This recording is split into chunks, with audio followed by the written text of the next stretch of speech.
L'étude que vous avez menée, vous l'avez menée, vous le disiez, avant la réforme du baccalauréat. On a vu qu'avec la réforme, elles sont beaucoup moins nombreuses à choisir l'option maths.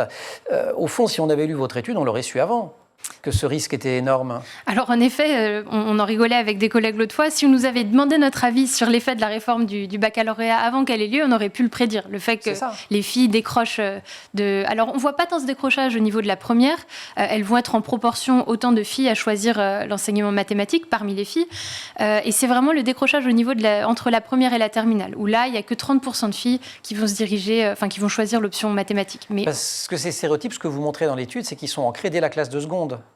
Dès la classe de seconde, alors nous c'est ce qu'on a pu montrer, mais si on se repose sur les travaux d'autres collègues qui eux regardent la prévalence de ces stéréotypes dès la maternelle, nous on a été étonnés de voir en lisant leur étude que c'est dès l'âge de 5 ans que ces stéréotypes de genre commencent à se manifester.